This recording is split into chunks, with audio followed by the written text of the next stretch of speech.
आमानंकर प्रिय प्रभु श्रीकृष्णंकर पवित्र महानामर गौरव हो आमाने तांकर से पवित्र महानाम विश्वास करिथिबा जोगु एवं यीशुख्रीष्ट को प्रभु बोली आम अंतर मध्य ग्रहण कर जोगु से आम उद्धारकर्ता आम परित्राणकर्ता पाप क्षमाकारी शांतिदाता जी कि आम वाक्य प्रतिज्ञा देइछन्ति अनंत काल पर्यंत तांको सहित रहिबा निमंते तांकर अनुग्रह करुणा प्रकाश कर से पवित्र महानाम जुगे जुगे गौरव हो मोर अति प्रिय भाई भूणी माने प्रभु आपण मान समस्त को आम समस्त आशीर्वाद करते आम समस्त जाचु जे आम प्रिय प्रभु श्रीकृष्णकर आगमन सन्निकट ए कथा माने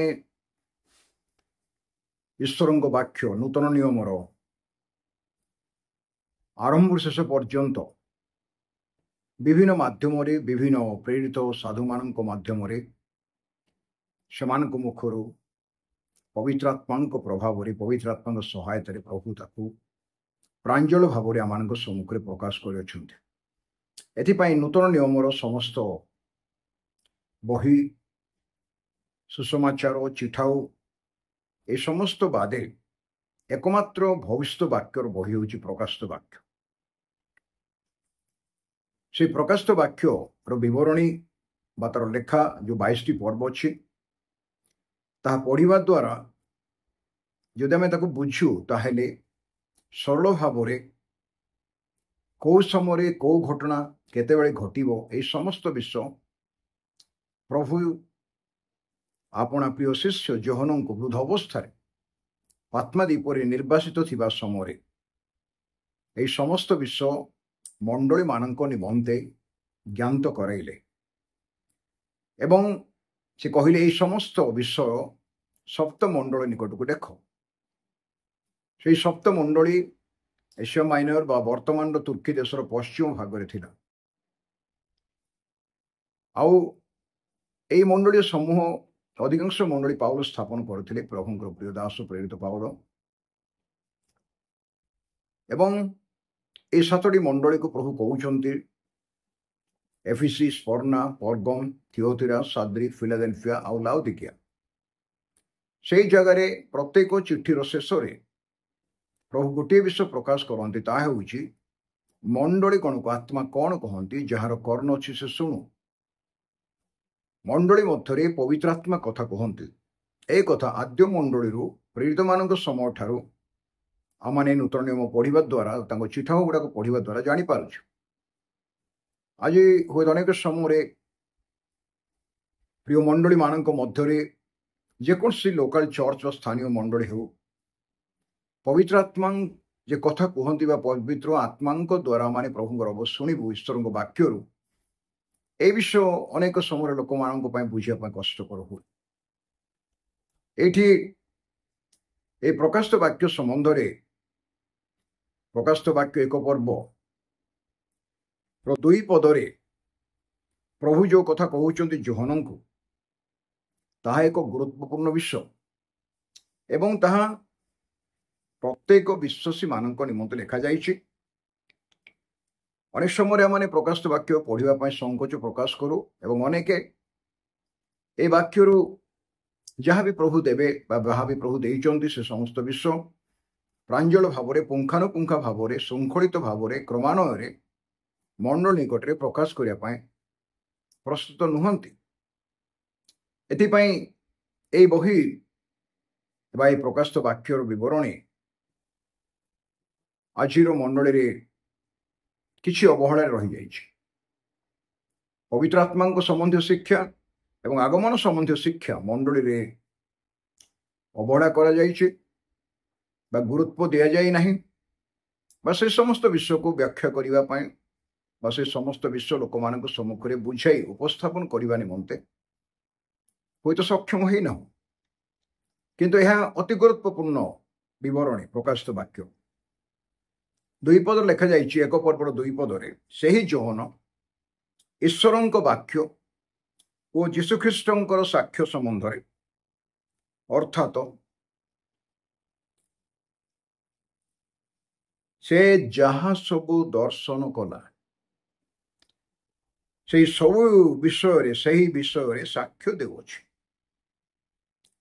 ଈଶ୍ୱରଙ୍କର ବାକ୍ୟ ଏବଂ ଯୀଶୁଖ୍ରୀଷ୍ଟଙ୍କ ସାକ୍ଷ୍ୟ ସମ୍ବନ୍ଧରେ এই দুইটা ସବଜେକ୍ଟ ଉପରେ ପ୍ରକାଶିତ ବାକ୍ୟ ଲେଖାଯାଇଛି।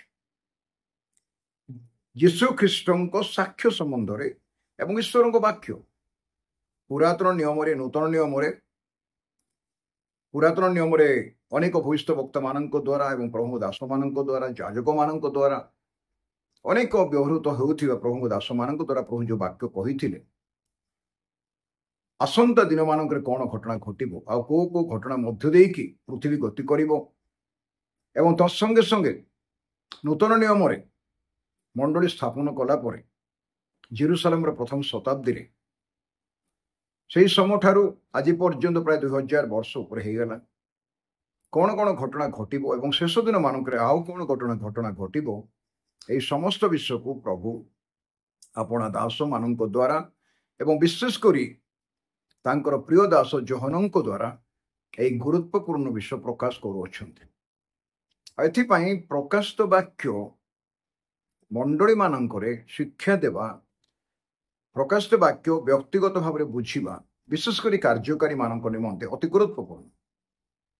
ଜଣେ କାର୍ଯ୍ୟକାରୀ ବା ଜଣେ ସେବକ, ଜଣେ ପାଳକ ବା ପ୍ରଚାରକ ବା ବାଇବେଲ ଶିକ୍ଷକ ଏହି ବାକ୍ୟକୁ ପ୍ରଥମେ ନିଜେ ଠିକରେ ବୁଝି ପବିତ୍ର ଆତ୍ମାଙ୍କ ସମ୍ବନ୍ଧୀୟ ସମ୍ମତ ବାକ୍ୟ ବୁଝି ବ୍ୟକ୍ତିଗତ ଭାବରେ ଗ୍ରହଣ କରି ବିଶ୍ୱାସ କରି ଅନ୍ୟମାନଙ୍କ ସମ୍ମୁଖରେ ଉପସ୍ଥାପନ କରିବାର ଆବଶ୍ୟକତା ରହିଛି। ଅନେକ ସମୟରେ ନିଜେ ନ ବୁଝି ବା ନିଜେ ସେହି ବିଷୟରେ ନିଶ୍ଚିତ ଜ୍ଞାନ ନ ପାଇ ଅନ୍ୟ କାହାର ଶୁଣି ବା ଅନ୍ୟ କୌଣସି ବହିରୁ ପଢ଼ି ବା କାହାର କିଛି ଶିକ୍ଷାରୁ କପି କରି ପ୍ରକାଶିତ ବାକ୍ୟ ଉପସ୍ଥାପନ କରିବା ନିମନ୍ତେ ଦୁଃସାହସ କରାଯାଉଛି, ଆଉ ତାହା ଅତି ଗୁରୁତ୍ୱପୂର୍ଣ୍ଣ ଭୁଲ ଅଟେ। ଯେହେତୁ ଏହି ବାକ୍ୟ ଅତି ଗୁରୁତ୍ୱପୂର୍ଣ୍ଣ ଏବଂ ଏହା ସିଧା ପ୍ରଭୁ ଯୀଶୁଖ୍ରୀଷ୍ଟଙ୍କର ନିକଟକୁ ପିତା ପରମେଶ୍ୱର ନିଜେ ସମର୍ପଣ କଲେ ଏବଂ ପ୍ରଭୁ ଯୀଶୁ ଜଣେ ଦୂତଙ୍କୁ ପଠାଇ ଯୋହନଙ୍କ ହାତରେ ତାହା ମଣ୍ଡଳୀମାନଙ୍କ ନିକଟକୁ ପଠାଇ।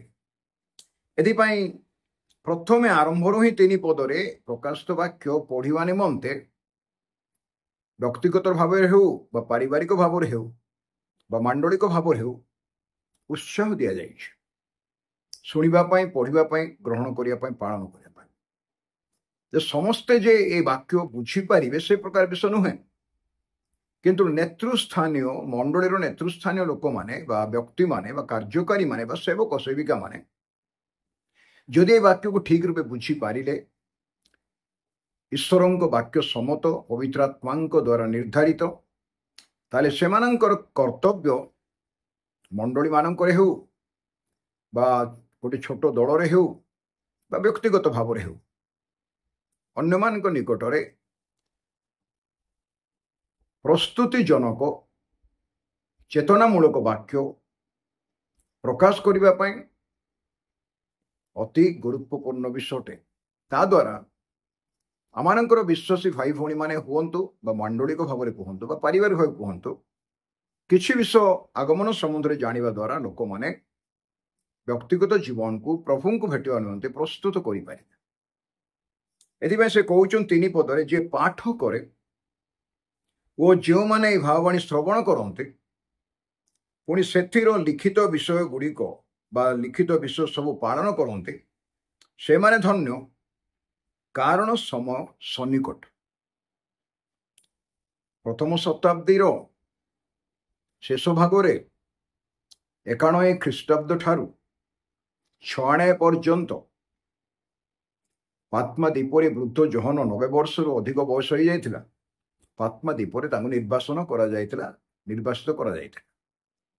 ଅନେକ କୁହନ୍ତି 94ରୁ 96 ଭିତରେ 2 ବର୍ଷ ଭିତରେ ଏହି ସମସ୍ତ ଦର୍ଶନ ସେ ପାଇଲେ। ଏ ସମସ୍ତ ଦର୍ଶନକୁ ସମସ୍ତ ମଣ୍ଡଳୀମାନଙ୍କ ନିକଟକୁ ପ୍ରେରଣ କରିବା ପାଇଁ ସପ୍ତ ମଣ୍ଡଳୀକୁ ପ୍ରଭୁ ବାଛିଲେ। ସେ ସମୟରେ ବହୁତ ମଣ୍ଡଳୀ ଥିଲା ମଧ୍ୟପ୍ରାଚ୍ୟରେ, ପାଉଲଙ୍କ ଦ୍ୱାରା ଏବଂ ଅନ୍ୟ ପ୍ରେରିତମାନଙ୍କ ଦ୍ୱାରା ସ୍ଥାପନ ହେଇଥିଲା। ଏବଂ ଏହି ସପ୍ତ ମଣ୍ଡଳୀ ଯୋଉଟା ଲେଖା ହେଇଛି ପ୍ରକାଶିତ 1 ପର୍ବର 11 ପଦରେ ଏ ସମସ୍ତ ବିଶ୍ୱ ଆଜିର ତୁର୍କୀ ଦେଶ ବା ସେହି ସମୟରେ ଏସିଆ ମାଇନର, ଏସିଆ ମହାଦେଶ ନୁହେଁ, ତାର ପଶ୍ଚିମ ଭାଗରେ ଥିଲା। କେବଳ 7ଟି ମଣ୍ଡଳୀ ନଥିଲା, ଅଧିକ ମଧ୍ୟ ମଣ୍ଡଳୀ ଥିଲା।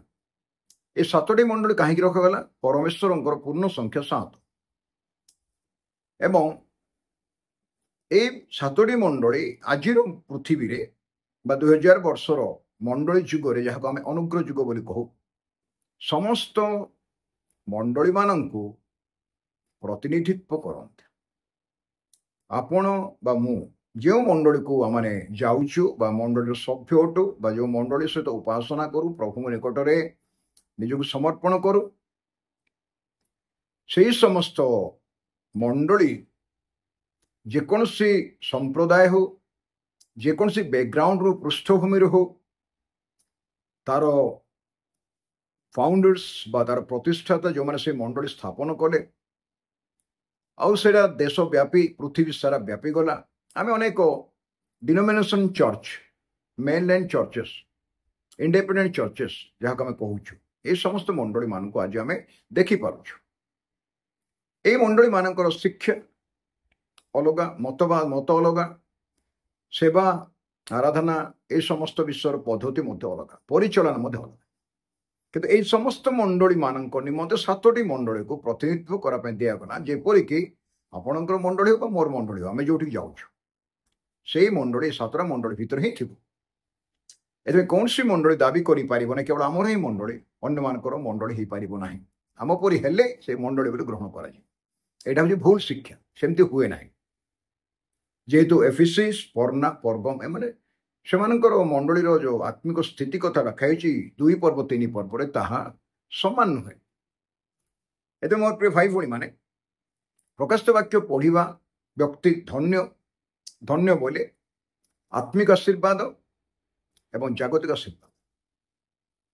ଜଗତର ଆଶୀର୍ବାଦ କ'ଣ? ପରମେଶ୍ୱରଙ୍କ ଦ୍ୱାରା ମନୁଷ୍ୟ ନିମନ୍ତେ ଅନ୍ନ, ବସ୍ତ୍ର, ଆବଶ୍ୟକ ବିଷୟ, ଅର୍ଥ, ଜଗତରେ ବଞ୍ଚିବା ପାଇଁ ତାକୁ ଯାହା ଆବଶ୍ୟକ ପ୍ରତ୍ୟେକ ବିଷୟ ପ୍ରଭୁ ଯୋଉଟା ଦିଅନ୍ତି ନୀତି ପ୍ରତିଦିନ। ସଦାପ୍ରଭୁ ମୋହର ପ୍ରତିପାଳକ, ମୋର ଅଭାବ ହେବ ନାହିଁ।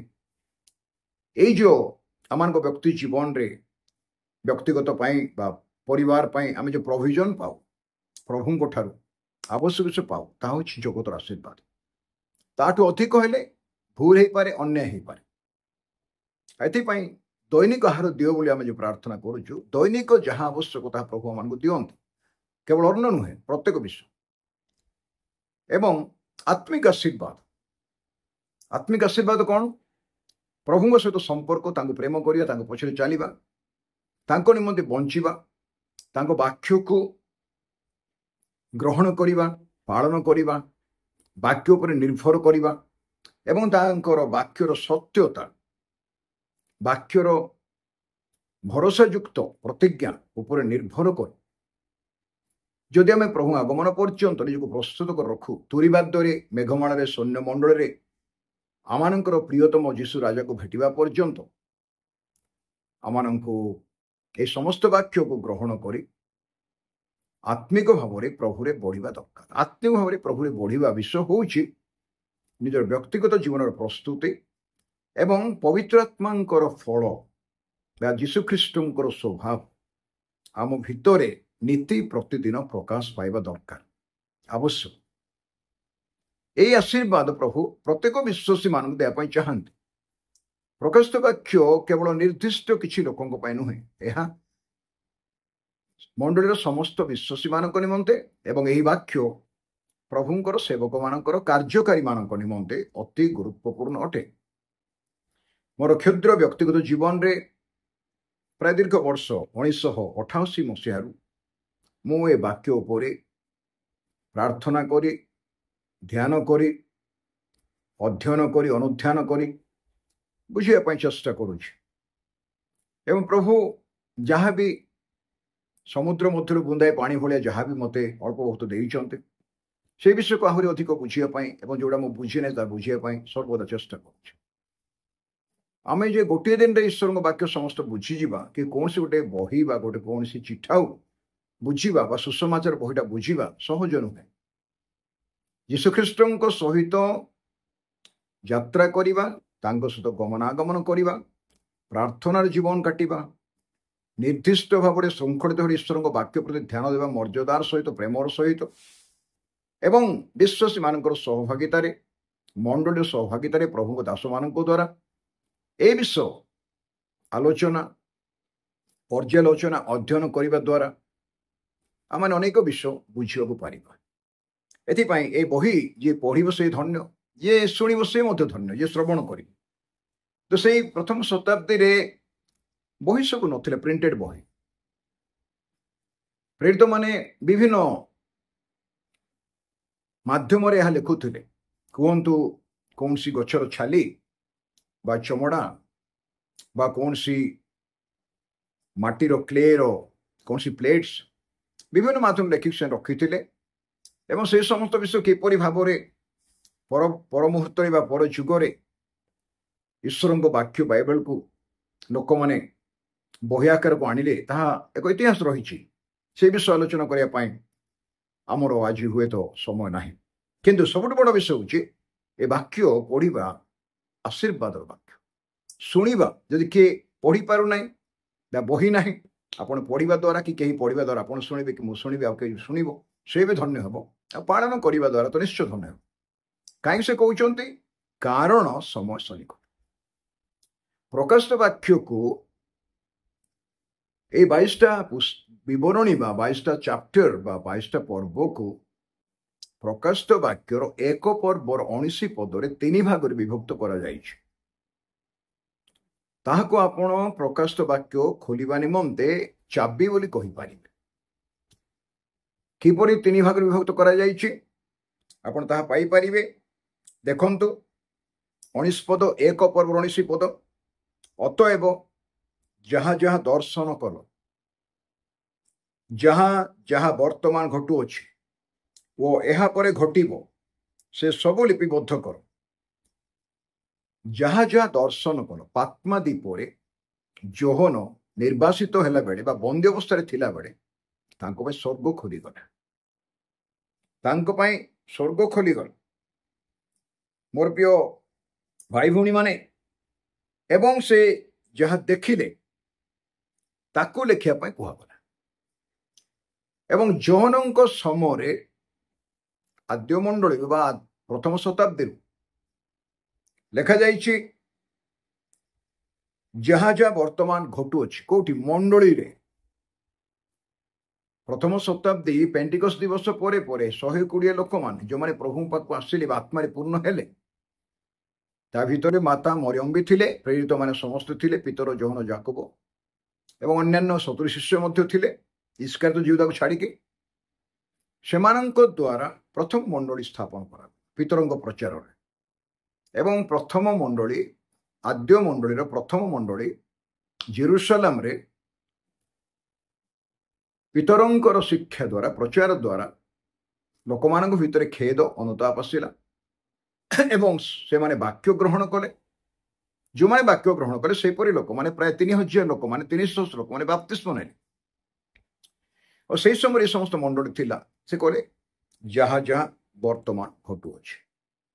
ସେଇ ଯୁଗରୁ ବା ପ୍ରଥମ ଶତାବ୍ଦୀର ମଣ୍ଡଳୀ ଯୁଗରୁ ଆଜି ପର୍ଯ୍ୟନ୍ତ ମଣ୍ଡଳୀ ଯୁଗ ଚାଲିଛି। ତାକୁ କୁହାଯାଏ ଅନୁଗ୍ରହ ଯୁଗ। ବ୍ୟବସ୍ଥା ଯୁଗ ଗଲା ପରେ ଅନୁଗ୍ରହ ଯୁଗରେ ଆମେ ପହଞ୍ଚିଛୁ।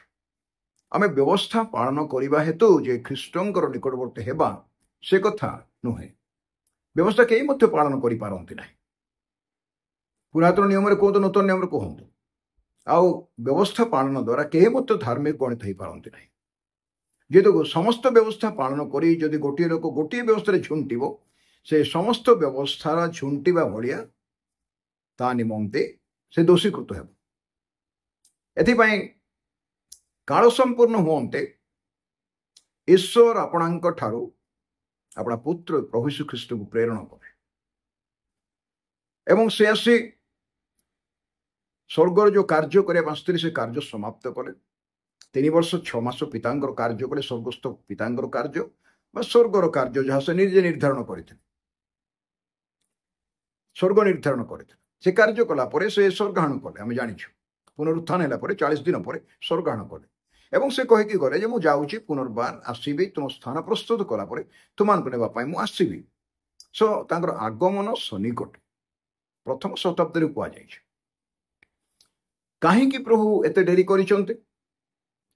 ଦ୍ୱିତୀୟ ପିତର 3 ପର୍ବର 8-9 ପଦ ପଢ଼ିଲେ ଆମେ ଜାଣିବା। ବିଳମ୍ବ ବୋଲି ଯେପରି କେତେକ ଭାବନ୍ତି, ପ୍ରଭୁ ଆପଣା ବିଷୟରେ ସେପରି ବିଳମ୍ବ କରନ୍ତି ନାହିଁ, ଯେପରି କେହି ବିନଷ୍ଟ ନ ହୁଅନ୍ତି। ଏଥିପାଇଁ ସେ କ'ଣ କରନ୍ତି? ଦୀର୍ଘ ସହିଷ୍ଣୁ ହେଇକି ଆଜି ଆପଣଙ୍କୁ ମତେ ଅପେକ୍ଷା କରିଛନ୍ତି। ଯେଉଁମାନେ ଆଜି ଏ ବାକ୍ୟ ଶୁଣୁଛନ୍ତି, ଏଇ ଛୋଟ ଭିଡ଼ିଓ କ୍ଲିପ୍ ମାଧ୍ୟମରେ ବା ଏଇ ଚ୍ୟାନେଲକୁ ବହୁତ ପ୍ରାର୍ଥନା ପୂର୍ବକ ଗୋଟେ ନାମ ଦିଆଯାଇଛି, ଯାହା ମତେ ପ୍ରଭୁ ଇନ୍ସପାୟାର କରି ଦେବା ପାଇଁ। କନସିଡର ବୋଲେ ଅନ୍ୟ ପ୍ରତି ମନୋଯୋଗୀ ହେବାଟା।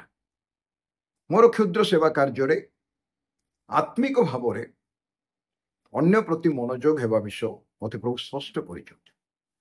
ଆଉ ସେଥିପାଇଁ କ୍ଷୁଦ୍ର ସେବା କାର୍ଯ୍ୟରେ ମୁଁ ସର୍ବଦା ଚେଷ୍ଟା କରେ ଯେ ଆତ୍ମିକ ଭାବରେ ଈଶ୍ୱରଙ୍କ ବାକ୍ୟ ଦ୍ୱାରା କାହାକୁ ନା କାହାକୁ ଉତ୍ସାହ ଦେବା, ସାନ୍ତ୍ୱନା ପ୍ରଦାନ କରିବା, ନିଷ୍ଠା ନିମନ୍ତେ ଶିକ୍ଷା ଦେବା, ଭୁଲ ତ୍ରୁଟି ଥିଲେ ପ୍ରେମର ସହିତ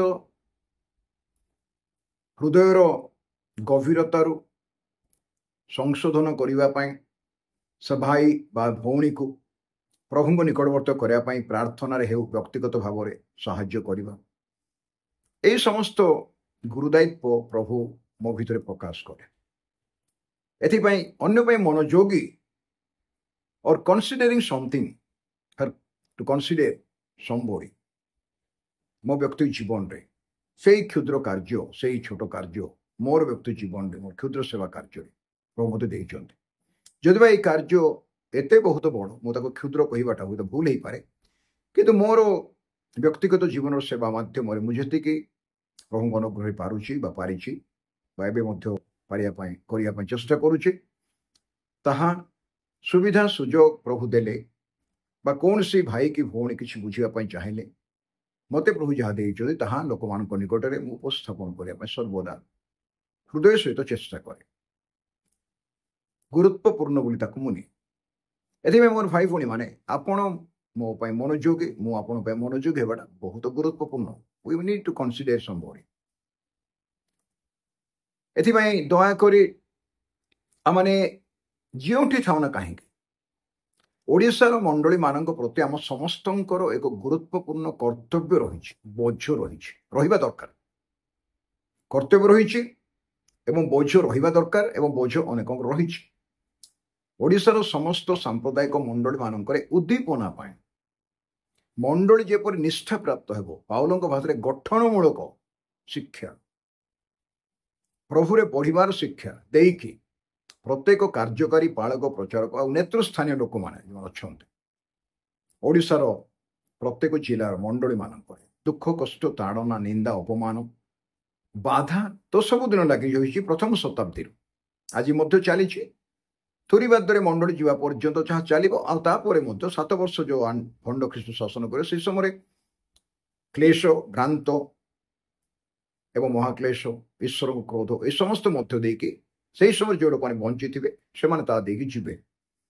ଆଉ ସେହି ସମୟରେ ଯେଉଁ ଲୋକମାନେ ପରିତ୍ରାଣ ପାଇବା ପାଇଁ ଚାହିଁବେ, ସେମାନେ ଅନୁଗ୍ରହ ଯୁଗ ନଥିବ, ସେହି ସମୟରେ ସେମାନେ ନିଜର ଜୀବନ ଦେଇକି, ପ୍ରାଣ ଦେଇକି ପରିତ୍ରାଣ କିଣିବା ପାଇଁ ପଡ଼ିବ। ଯେହେତୁ ସେହି ସମୟରେ ପ୍ରଭୁଙ୍କ ବାକ୍ୟ ବିରୁଦ୍ଧରେ, ଖ୍ରୀଷ୍ଟଙ୍କ ମଣ୍ଡଳୀ ବିରୁଦ୍ଧରେ ଶୟତାନ ନିଜର ଶେଷ ଚେଷ୍ଟା କରିବ ଲୋକମାନଙ୍କୁ ଈଶ୍ୱରଙ୍କ ଠାରୁ ପୃଥକ କରିବା ପାଇଁ। ଆଉ ସେ ସମୟରେ ମଧ୍ୟ ଅନେକ ଲୋକମାନେ ଯେତେବେଳେ ବୁଝିବେ, ମଣ୍ଡଳୀ ଊର୍ଦ୍ଧ୍ୱଗମନ କରିସାରିଲା ପରେ, ଯାହାକୁ ଆମେ ରେପ୍ଚର ବୋଲି କହୁ, ରେପ୍ଚର ଶବ୍ଦ ତ ବାଇବଲରେ ନାହିଁ, କିନ୍ତୁ ଊର୍ଦ୍ଧ୍ୱଗମନ ବା ଆକାଶ ମଣ୍ଡଳକୁ ନୀତ ହେବା, ସେଇ କଥା ଯେଉଁମାନେ ଅନୁଭବ କରିବେ ଆସନ୍ତା ଦିନମାନଙ୍କରେ ମଣ୍ଡଳୀ ଉଠିଗଲା ପରେ, ସେମାନଙ୍କ ଭିତରେ ଗୋଟେ ଅନୁତାପ, ଖେଦ ଆସିବ। ସେମାନେ ଭଣ୍ଡ ଖ୍ରୀଷ୍ଟର ଯୋଜନା, ପରିକଳ୍ପନା, ତାର ସିଦ୍ଧାନ୍ତରେ ଏକମତ ହେବେ ନାହିଁ। ସେହି ସମୟରେ ଖ୍ରୀଷ୍ଟକୁ ସ୍ୱୀକାର କରିବେ, ପ୍ରାଣ ଦେଇକି, ଜୀବନ ଦେଇକି ସେମାନେ ପରିତ୍ରାଣ କିଣିବାକୁ ପଡ଼ିବ। এই ବିଷୟଟାକୁ ଭାବିଲେ କଷ୍ଟ ଲାଗେ, ଦୁଃଖ ଲାଗେ।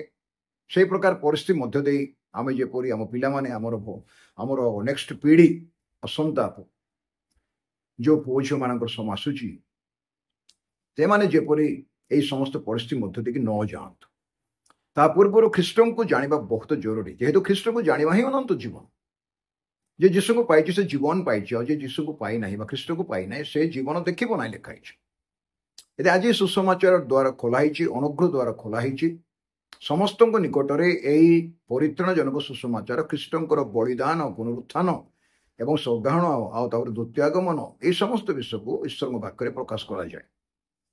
ये जो तीनोटी विषय में देखिलु शेष करने पूर्व मुझे कहवाई चाहूँगी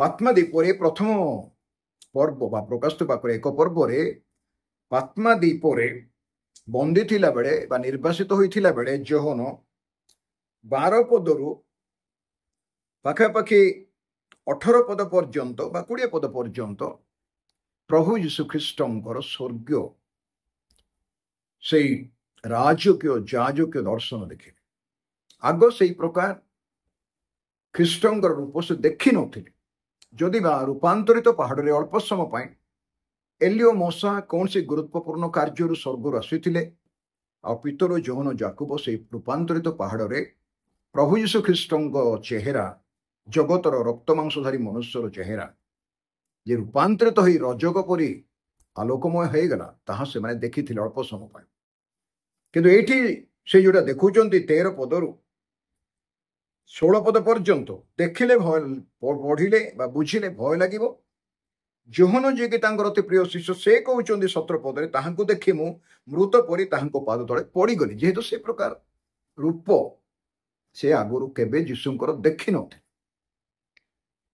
से विषय में परे आलोचना करिबा किंतु 19 पदर प्रथम विषय जहाँ तुम्हें दर्शन कल बा जीशु ख्रीष्टर ये जो स्वर्गीय दर्शन से पाइले तापरे कहते जहाँ जहाँ वर्तमान घटुची ये जो वर्तमान घटुची वर्तमान आज ये जगह मु बसी ए विषय आलोचना करने बेलू एवं आप जो थी शुणुं देखुं से समस्त प्रिय भाई भौणी मान प्रभु सेवक सेविका मान वर्तमान समय पर्यंत यह लिखा जाइए एवं एटा मंडली जुगर अंतिम समय पर्यंत लिखा जाए जेहेतु अनुग्रह जुग सब नथिबो जिते अनुग्रह जुग शेष हो मंडलीर द्वार बंद हो संगे संगे मंडली शून्य मंडल को मेघमाला उठी ख्रीष्टर ठारे थी जो मैंने मरीचंते से माने प्रथमे उठिबे महापुनरुत्थान हेबो एवं जो मैंने बंची थे ख्रीष्टर ठारे थे से माने रूपांतर थे चक्षुर पलक एक निमेष से माने मध्याकाश जीशु भेटिया नीत हेबे एटा अति गुरुत्वपूर्ण विषय एथिपाई जहाँ जहाँ बर्तमान घटुची ताहा लेख तार्थ ये 2000 वर्षर मंडली इतिहास जोटा रही जाइए एवं मंडली अच्छी प्रभु श्री ख्रीष्टर मध्याकाश आसवा पूर्व पर्यंत से समय पर्यंत मंडली रहीटा लेख एवं से कहते वो एहा परे घटिब तार अर्थ मंडली जुग पर कौन घटिब मंडली 7 वर्ष कथा जो लिखा जाइए दानिएल विवरणी रे एवं प्रकाशित वाक्य रे अनेक ए विषय संदेह द्वंद्व एवं कन्फ्यूज रही जाते ये 7 वर्ष कि प्रकार भाव भंड ख्रीष्ट भंड भाववादी राजत्व कर शयतान तार पराक्रम द्वारा भंड ख्रीष्ट को किपरि व्यवहार कर लोक मैंने कि प्रकार भ्रांत हो इस्राएल जाति भ्रांत हो अनेक लोक मैंने जो मैंने कि रही जाइथिबे मंडली सहित ऊर्ध्व उठी नथिबे बा विश्वास नथिबे ख्रीष्टर ठारे नथिबे से माने जो मैंने बंची थे से समय अति भयानक हेबो जहाँकि आगुरी केबे हेई नाही से प्रकार विषय घटना घटी एतिबारे यहाँ पर कौन घटना घटिबो सेटा प्रकाशित वाक्य 6 पर्व पाखापाखि 19 पर्व पर्यंत लिखा जाइए 19 पर्व मेष शावकों विवाह कन्या हूँ मंडली सती कन्या ये सती कन्या जो मंडली करंत्य मंडली को पाउलंकर द्वितीय पत्र 11 पर्वर 2 पदे सती कन्या आउ से 19 पर्व 21 पर्व प्रकाशित वाक्य से कन्या को भार्या बोली कह जाउछि मेष शावकों भार्या आज मंडली तांकर सती कन्या रही जाइए पवित्र आत्मा द्वारा वाग्दान करा जाइए मंडली को ଆପଣଙ୍କୁ ମୋତେ। ସେ ମଣ୍ଡଳୀର ମସ୍ତକ, ମଣ୍ଡଳୀ ତାଙ୍କ ଶରୀର, ଆମେ ତାଙ୍କର ଅଙ୍ଗ ପ୍ରତ୍ୟଙ୍ଗ ଏବଂ ଆମମାନେ ପବିତ୍ର ଆତ୍ମା ଦ୍ୱାରା ମୁଦ୍ରାଙ୍କିତ ହେଇଛୁ, ଯୀଶୁଙ୍କ ରକ୍ତରେ କ୍ରୀତ ହେଇଛୁ, କିଣା ଯାଇଛୁ। ପିତା ପରମେଶ୍ୱର ଆମମାନଙ୍କୁ ଜଗତର ପତନାବଧି ପୂର୍ବେ ମନୋନୀତ କରିଛନ୍ତି ଖ୍ରୀଷ୍ଟଙ୍କ ଠାରେ। ଏବେ ଆଗକୁ କ'ଣ ଘଟିବ ତାହା ଲେଖ। ଯେଉଁ ବିଷୟ କି ଆପଣ ଆଉ ମୁଁ ଯଦି 6 ପର୍ବର ଆଗକୁ ପଢ଼ିବା, ସପ୍ତ ମୁଦ୍ରା, ସପ୍ତ ତୁରୀ ଧ୍ୱନି, ଦୂତମାନଙ୍କର ତୁରୀ ଧ୍ୱନି, ମଝିରେ ସପ୍ତ ମେଘ ଗର୍ଜନ ଏବଂ ସପ୍ତ କ୍ଲେଶର ପାତ୍ର ଢଳାଯିବ, ତା ଭିତରେ କ'ଣ କ'ଣ ଘଟଣା ଘଟିବ, ଏହି ସମସ୍ତ ବିଷୟ ପ୍ରାଞ୍ଜଳ ଭାବରେ ପ୍ରଭୁଙ୍କ ବାକ୍ୟରେ ଦେଖାଯାଇଛି। ଆଉ ସେହି ସମସ୍ତ ବାକ୍ୟକୁ ଠିକ ରୂପେ ଉପସ୍ଥାପନ କରିବା ଦ୍ୱାରା ହିଁ ଆମେ ବୁଝିବାକୁ ପାରିବା। ଏଥିପାଇଁ ଅନେକ ସମୟରେ ଯେତେବେଳେ ପ୍ରକାଶିତ ବାକ୍ୟକୁ ମଝିରୁ ଏଇଠୁ ସେଇଠୁ ପ୍ରଚାର କରୁ ବା ପ୍ରଚାର କରନ୍ତି, ଲୋକମାନେ ଦ୍ୱନ୍ଦ୍ୱରେ ପଡ଼ିଯାଆନ୍ତି ବା କନଫ୍ୟୁଜ ହେଇଯାଆନ୍ତି, ବୁଝିବା ପାଇଁ କଷ୍ଟ ହୁଏ ବିଶ୍ୱାସୀମାନଙ୍କ ନିମନ୍ତେ। କିନ୍ତୁ ସମସ୍ତେ ଯେ ପ୍ରଭୁଙ୍କ ବାକ୍ୟ ବାଇବେଲକୁ ଶୃଙ୍ଖଳ ଭାବରେ ପଢ଼ୁଛନ୍ତି ସେ ପ୍ରକାର ନୁହେଁ। ଅନେକ ପଢ଼ୁଛନ୍ତି, ପଢ଼ିବା ଦରକାର। ପଢ଼ିବା ଦ୍ୱାରା ହିଁ ଆମେ ଜାଣିପାରିବା। ଯଦି ପଢ଼ୁନାହୁଁ ତାହେଲେ ଅବହେଳା କରୁଛୁ ବା ସୁବିଧା ନାହିଁ, ତାହେଲେ ଆମେ ସେଇ ପ୍ରକାର କିଛି ଗୋଟେ ବିଷୟ ଆମମାନଙ୍କ ଜୀବନରେ ସୃଷ୍ଟି କରିବା ଦରକାର, ଯଦ୍ୱାରା କି ଆମେ ଈଶ୍ୱରଙ୍କ ବାକ୍ୟ ଶୁଣିବା ପାଇଁ ସୁଯୋଗ ପାଇବା, ପଢ଼ିବା ପାଇଁ ସୁଯୋଗ ପାଇବା, ନହେଲେ କାହା ପାଖରୁ ହେଲେ ଆମେ ବୁଝିବା ପାଇଁ ପ୍ରଭୁଙ୍କର ଅନୁଗ୍ରହ ପାଇବା। ଏ ବିଷୟରେ ବିଶ୍ୱାସୀମାନେ ଏବଂ ମଣ୍ଡଳୀ ଚେଷ୍ଟା କରିବା ଅତି ଆବଶ୍ୟକ ରହିଛି। ତାର ଅର୍ଥ ଯେଉଁଟା ଘଟଣା ଘଟି ନାହିଁ, ଆପଣ ଆଉ ମୁଁ ଆଜି ଅନୁଗ୍ରହ ଦ୍ୱାରା ବଞ୍ଚିଛୁ। ଜୀବନ ଧାରଣ କରିବା ଖ୍ରୀଷ୍ଟ, ମୃତ୍ୟୁ ଲାଭଜନକ ବୋଲି ପାଉଲ କରେ। ସେ କଥା ବର୍ତ୍ତମାନ ନାହିଁ। ବର୍ତ୍ତମାନ ଆମେ ଯେଉଁ ଜୀବନ ଧାରଣ କରୁଛୁ, ଆମମାନଙ୍କ ଜୀବନରେ ଖ୍ରୀଷ୍ଟ। ପାଉଲ କହିଲେ ମୁଁ ଖ୍ରୀଷ୍ଟଙ୍କ ସହିତ କ୍ରୁଶରେ ହତ ହେଇଛି। ଆମମାନଙ୍କ ପୁରାତନ ଜୀବନ କ୍ରୁଶରେ ହତ ହେଇଛି କି? ଆମେ ନିଜର ପୁରାତନ ଜୀବନକୁ ଖ୍ରୀଷ୍ଟଙ୍କ ସହିତ କ୍ରୁଶରେ ହତ କରିବାଟା ଅନୁଭବ କରୁଛୁ କି? ଯଦି ଆମର ପୁରାତନ ଜୀବନ, ପୁରାତନ ପୁରୁଷ କ୍ରୁଶରେ ହତ ହେଇଛି ଖ୍ରୀଷ୍ଟଙ୍କ ସହିତ, ତାହେଲେ ପବିତ୍ର ଆତ୍ମାଙ୍କ ସହାୟତାରେ ସାହାଯ୍ୟକାରୀ ପବିତ୍ର ଆତ୍ମାଙ୍କ ସାହାଯ୍ୟରେ ଆମମାନେ ବଞ୍ଚିବା ଅତି ଆବଶ୍ୟକ ରହିଛି। ଆମମାନଙ୍କୁ ପ୍ରତ୍ୟେକ ମୁହୂର୍ତ୍ତରେ ନୀତି ପ୍ରତିଦିନ ଦୈନିକ ଜୀବନରେ ପବିତ୍ର ଆତ୍ମାଙ୍କର ସହାୟତା ସାହାଯ୍ୟ ଦରକାର। ଯୀଶୁ କହିଲେ ପ୍ରଥମ ସବୁଠାରୁ ବଡ଼ ବିଷୟ ସେଇଟା, ଆମମାନଙ୍କ ଜୀବନରେ ପବିତ୍ର ଆତ୍ମାଙ୍କୁ ପ୍ରଥମ ସ୍ଥାନ ଦେବା। ଯଦି ଆମେ ଗୋଟେ ମଣ୍ଡଳୀର ସଭ୍ୟ ଅଟୁ, କାହିଁ ସେ କହିଛେ ସେ ଚିରକାଳ ତୁମ ସହ ରହିବେ, ସାହାଯ୍ୟକାରୀ, ସାନ୍ତ୍ୱନା ଦାତା। ଚିରକାଳ ଖ୍ରୀଷ୍ଟଙ୍କୁ ଭେଟିବା ପର୍ଯ୍ୟନ୍ତ ସେମାନଙ୍କ ସାଙ୍ଗରେ ଅଛନ୍ତି ଆଉ ସର୍ବଦା ଅଛନ୍ତି ଆଉ ସର୍ବଦା ରହିବେ ମଧ୍ୟ। ତାଙ୍କର ପରିବର୍ତ୍ତନ ନାହିଁ। ପବିତ୍ର ଆତ୍ମା ଜଣେ ଖାଲି ଶକ୍ତି ନୁହନ୍ତି, ସେ ଜଣେ ବ୍ୟକ୍ତି ଅଟନ୍ତି। ପ୍ରଭୁ ଯୀଶୁଙ୍କୁ ଆମେ ଆଖିରେ ଦେଖିନୁ, କିନ୍ତୁ ସେତେବେଳେ ଲୋକମାନେ, ଶିଷ୍ୟମାନେ ତାଙ୍କୁ ଆଖିରେ ଦେଖିଥିଲେ, ବସିଥିଲେ, ଉଠିଥିଲେ, ତାଙ୍କ ସହିତ ଖାଇଥିଲେ, ପିଇଥିଲେ, ଭ୍ରମଣ କରିଥିଲେ, ତାଙ୍କର ରବ ଶୁଣିଥିଲେ, ତାଙ୍କର ଶିକ୍ଷା ଶୁଣିଥିଲେ ଏବଂ ସେମାନେ ସ୍ପର୍ଶ କରିଥିଲେ 3 ବର୍ଷ 6 ମାସ କାଳ। ସେମାନେ ପ୍ରକୃତରେ ଧନ୍ୟ, ଅତ୍ୟଧିକ ପ୍ରଭୁଙ୍କର ଅନୁଗ୍ରହ ପାଇଥିଲେ। ଆମେ ଆଜି ଈଶ୍ୱରଙ୍କ ବାକ୍ୟ ପଢ଼ିଲେ ଯୀଶୁଙ୍କୁ ଦେଖିପାରୁଛୁ। ଆମେ ଯଦି ପ୍ରକୃତ ଈଶ୍ୱରଙ୍କ ବାକ୍ୟ ପ୍ରେମ କରୁ ଏବଂ ବାକ୍ୟକୁ ଠିକରେ ପଢ଼ୁ ଶୃଙ୍ଖଳିତ ଭାବରେ, ତାହେଲେ ଆମେ ପ୍ରଭୁ ଯୀଶୁଙ୍କ ରବ ଶୁଣିପାରିବା, ଆତ୍ମାଙ୍କ ରବ, ଈଶ୍ୱରଙ୍କ ବାକ୍ୟର ରବ ଶୁଣିପାରିବା ଏବଂ ଆମେ ବାକ୍ୟରେ ଯୀଶୁଙ୍କୁ ଦେଖିପାରିବା। ଏଇଟା ଅତି ଗୁରୁତ୍ୱପୂର୍ଣ୍ଣ ବିଷୟ। ଏଥିପାଇଁ ମୋର ପ୍ରିୟ ଭାଇ ଭଉଣୀମାନେ, ପ୍ରକାଶିତ ବାକ୍ୟରେ এই যে 3টি কথা যে ଲେଖାଗଲା 22ଟା ପର୍ବରେ, ଯାହା ତୁମେ ଦର୍ଶନ କଲ, ଆତ୍ମାଦୀପରେ ଖ୍ରୀଷ୍ଟଙ୍କର ରାଜକୀୟ ଯାଜକୀୟ ଦର୍ଶନ, ତାଙ୍କର ସେଇ ଅତି ଗୁରୁତ୍ୱପୂର୍ଣ୍ଣ ଗୌରବଯୁକ୍ତ ତାଙ୍କର ରୂପ, ତାଙ୍କର ବ୍ୟକ୍ତିତ୍ୱକୁ ଯୋହନ ଦର୍ଶନ, ସେଇଟା ଲେଖ। ଆଉ ବର୍ତ୍ତମାନ ଯାହା କରୁଛି ତାକୁ ଲେଖ। ବର୍ତ୍ତମାନ କହିଲେ ଆଦ୍ୟ ମଣ୍ଡଳୀ ଠାରୁ, ସେଇ ଯୋହନଙ୍କ ସମୂହ ଠାରୁ ବା ଜେରୁସାଲେମର ମଣ୍ଡଳୀ ସମୂହ ଠାରୁ ଆରମ୍ଭ କରି ଆଜି ପର୍ଯ୍ୟନ୍ତ ଏବଂ ମଣ୍ଡଳୀ ଶେଷ ପର୍ଯ୍ୟନ୍ତ ଯୋଉଟା ଘଟିବ ତାକୁ ଲେଖ। ଆଗକୁ ଯୋଉଟା ଘଟିବ ସେଇଟା ମଧ୍ୟ ଲେଖ। ଯୋଉଟା ଘଟି ନାହିଁ ତାକୁ ଲେଖ। ତାକୁ ଲେଖିବା ପାଇଁ ପ୍ରଭୁ କହିଲେ ଏଇଟା ଲେଖ, ଏଇଟା ଘଟିବ। କ'ଣ ଘଟଣା ଘଟିବ ଯୋଉଟା ଘଟି ନାହିଁ ସେଇଟା 6 ପର୍ବରୁ ସିଆଡ଼େ ଲେଖାଯାଇଛି। ଏଥିପାଇଁ ଆମେ ପ୍ରକାଶିତ ବାକ୍ୟ ସମ୍ବନ୍ଧରେ କନଫ୍ୟୁଜ ହେବା ନାହିଁ, ଦ୍ୱନ୍ଦ୍ୱରେ ପଡ଼ିବା ନାହିଁ। ଅତି ଗୁରୁତ୍ୱପୂର୍ଣ୍ଣ ଭାବରେ ଚିନ୍ତାଶୀଳ ହୋଇକି ଆମେ ବହି केते समय लगुच लागू केते समय बा केते वर्ष लगुच लागू ताको पढ़िबा बारंबार पढ़िबा दरकार अछि सुविधा सुजोग पाइले को बही रु हेउ को कमेंट्री हेउ कौन प्रभु दास मान मुखर बुझा मत दरकार अच्छी आपण मु जदि प्रार्थना भी करू प्रभु निकट में से आम प्रकाश ज्ञान द्वारा पवित्र आत्मा सहायतार ए वाक्य बुझापी साहाय्य करेंगे मो व्यक्ति जीवन में पवित्र आत्मा मत बहुत साहाय्य कर आज भी कर जो विषय मुझे बुझी पारे ना पाखे मुझे लगे रुहे मत बुझे दियो कौन से ना कौन मध्यम प्रभु अनुग्रह दिखती बुझापी एथि मोर प्रिय भाई भौणी मैंने नम्रतार सहित मुझे चाहूँगी अनुरोध करुच्ची ख्रीष्ट राज्य सन्निकट शेष पद मुझे पढ़ापी चाहूँगी देखु आमने व्यतिव्यस्त हेबा ना प्रस्तुत हेबा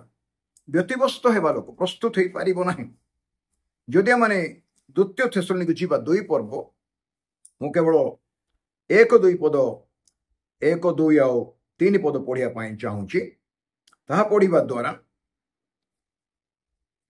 द्वारा आमने आजिर समय को बुझा पार 2 पर्वर 1 पद हे भाई माने आंब मान प्रभु जीशु ख्रीष्ट आगमन आंब मान प्रभु जीशु ख्रीष्ट आगमन वो ताहांको निकटरे आंब मान एकत्र हेबा संबंध रे तुम्भ मान अनुरोध करुअछि 2टा कथा पाउल कहउचंती थेसलोनी मंडली ख्रीष्ट आगमन एवं आम माने जो मंडली तांको निकटरे एकत्रीकरण बा एकत्र हेबा कोठी मध्याकाश समुदाय पृथ्वी विश्वासी माने पुरातन नियम एवं नूतन नियम जो माने मरी जाइछन्ति कबर विश्राम करुछन्ति एवं जो माने बंची थिबे शून्य मंडल को एक मुहूर्त चक्षुर पलक तुरी ध्वनि शेष तुरी ध्वनि आम प्रभु भेटिया मध्याकाश जावा आगमन द्वितीय आगमन जित पर्वत पर मध्याकाश को नुहे मध्याकाश को से मंडल को नहीं आसवे आ तार 7 वर्ष पर से जित पर्वत रे मंडली को धरिक ओह्लैबे ताकू कहुए द्वितीय आगमन ए मोर प्रिय भाई भौणी मैंने आम कि प्रस्तुत जीवन काटिबा पारे अन्य जन को साहाय्य करवा प्रार्थना रे वाक्य रे नले विषय कहवा वाक्य शुणाइबा द्वारा से भाई की भौणी हुए तो प्रभु निकटवर्ती हो पारती यही विषय को आम गुरुत्वपूर्ण भाव में चिंता करवा बहुत आवश्यक अच्छी से कहते अनुरोध करुच्ची प्रभु दिन उपस्थित है बोली तुम्हें माने कौन सी आत्मा कि वाक्य कि आंब मान द्वारा लिखित बोली मन करी कौन सी पत्र द्वारा शीघ्र विचलित और उद्विग्न न हुओ कारण प्रथमे उद्विग्न न हुओ कहीं कौन सी प्रकार तुम्भ मान भ्रांति न जन्माओ मु 1 पद आ 2 पद पढ़े